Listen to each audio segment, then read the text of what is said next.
اس کے علاوہ جو مسائل ہیں ملک کے اندر، ان میں چند موضوعات کی طرف اشارہ کرتا ہوں، پھر جو موضوع آج اصل بحث کرنی ہے اگر جتنا وقت بچا اس پہ بولیں گے، اور وہ یہ ہے کہ جو 9 مئی کا واقعہ ہوا فوجی تنصیبات پر، ظاہر ہے یہ 9 مئی کو شروع نہیں ہوا، یہ 2018 سے شروع ہوا، بلکہ اس سے بھی پہلے شروع ہوا، اس سے بھی کچھ پہلے ایک پروجیکٹ کے طور پر شروع ہوا، جس کو آج میڈیا کی اصطلاح میں عمران پروجیکٹ کا نام دیا گیا ہے۔ در حقیقت وہ نام مناسب نہیں ہے عمران پروجیکٹ، ان کو اس کو خطرناک پاپولر روبوٹ پروجیکٹ کہنا چاہیے تھا، جو اسٹیبلشمنٹ نے شروع کیا، فوجی جرنیلوں نے، جنرل پاشا نے اور دوسروں نے یہ نکالا کہ ملک کے اندر جو سیاسی جماعتیں فاسد ہیں اور اقتدار پہ قابض ہیں باری باری، ان جماعتوں کا، ان بڑی جماعتوں کا زور ٹوٹنے کے لیے ایک تیسری پارٹی لائی جائے، جو پرویز مشرف کے زمانے میں یہ نظریہ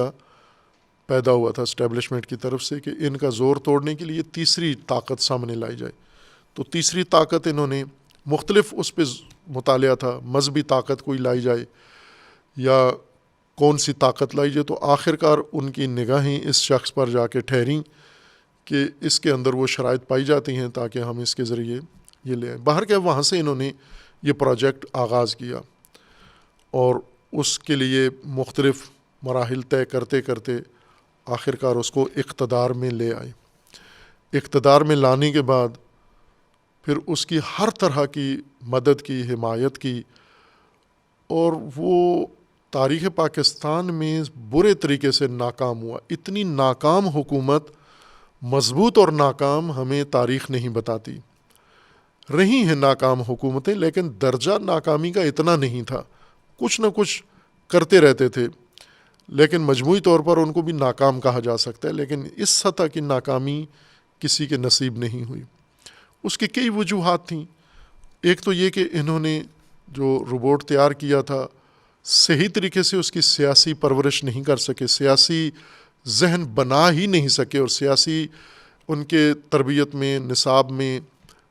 شامل ہی نہیں تھا کہ اس کو سیاسی بنانا ہے۔ اس کو انہوں نے اور کاموں کے لیے بنایا۔ باہر کیف یہ کام جاری رہا، پھر وہ آئے،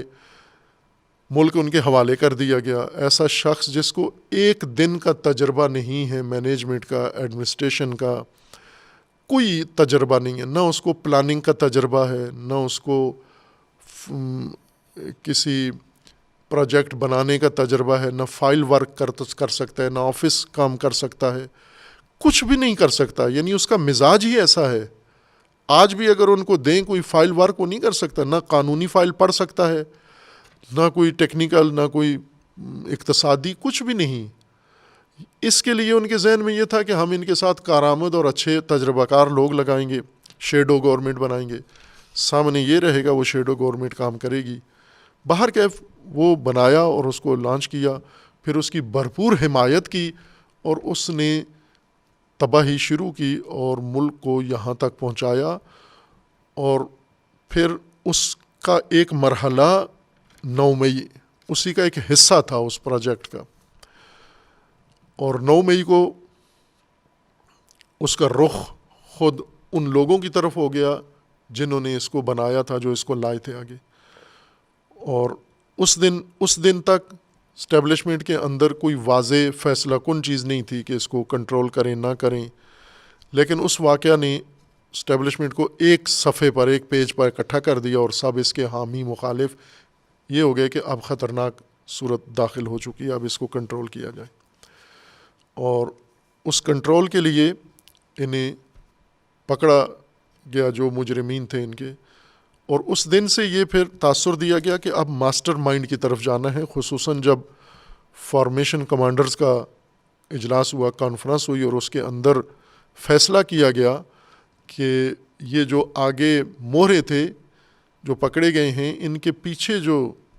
ماسٹر مائنڈ تھے ان کو بھی پکڑ کے فوجی عدالتوں میں ان کے اوپر مقدمات چلانے اور ان کو سزا دینی ہے۔ اس کے بعد پھر تھوڑی ہلچل مچی، خوف پھیلا، لیکن ابھی تک ہوا نہیں، ایسا ہوا نہیں، کوئی ماسٹر مائنڈ ابھی تک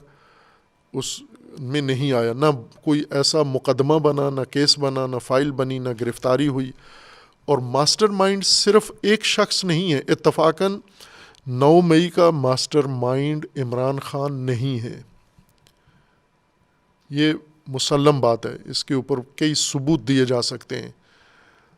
کہ یہ نہیں ہے، یہ موہرا تھا، یہ بھی موہرا تھا، وہ جو آگے آگ لگا رہا تھا، توڑ پھوڑ کر رہا تھا، وہ بھی موہرا تھا، یہ بھی موہرا تھا۔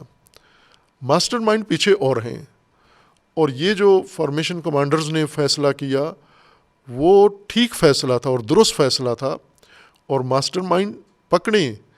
اور وہ یہ شخص نہیں ہے، یہ موہرے کے طور پر ضرور اس کو رکھیں آپ، لیکن اصل جو پیچھے جن کی یہ پلاننگ تھی، جنہوں نے اس کو یہ پٹی پڑھائی تھی، اس کے ذہن میں یہ بتایا تھا، بریفنگ اس کو دی ہوئی تھی، وہ اصل موہرے وہ ہیں، اور وہ موجود ہیں، کچھ ملک کے اندر ہیں، کچھ ملک سے باہر ہیں، وہ مختلف جگہ پر ہیں، وہ ممکن ہے ابھی حاضر ڈیوٹی بھی ہوں اور ممکن ہے ریٹائرڈ ہو چکے ہوں، وہ ججز بھی ہیں جنہوں نے اس کے اندر ماسٹر مائنڈ کا رول ادا کیا ہے، یعنی ان کے مجرمین کو باقاعدہ قانونی تحفظ، مکمل تحفظ دیا ہے۔ یعنی جب ایک مجرم جاتا ہے، اس کے اوپر 10 کیس ہیں، 10 کیس میں وہ ضمانت لینے جاتا ہے تو وہ 20 کیسوں میں اس کو ضمانت دے دیتا ہے جج، یعنی جس میں یہ ضمانت لے بھی نہیں رہا، یا جو کیس ابھی بنا ہی نہیں ہے، بعد میں بننا ہے، اس کی بھی ضمانت دے دیتا ہے۔ تو ظاہر ہے یہ جج بھی اسی ٹیم کا حصہ ہے۔ یہ سیاستدان بھی ہیں، غیر ملکی ماسٹر مائنڈ بھی اس کے اندر موجود ہیں، اور یہ جو فوج کے ترجمان نے کہا تھا کہ اس بارے میں کارروائی مکمل ہو چکی ہے، یعنی تمام معلومات مصدقہ اکٹھی کی جا چکی ہیں اور شواہد سارے موجود ہیں، یقینی کنفرم ماسٹر مائنڈ کون ہیں ان کے۔ خوب اب وقت آ گیا ہے کہ ان کو سامنے لایا جائے، ان کے اوپر کیس بنایا جائے اور ان کو کٹہرے میں کھڑا کیا جائے، یہ توقع ہے اس وقت لوگوں کو۔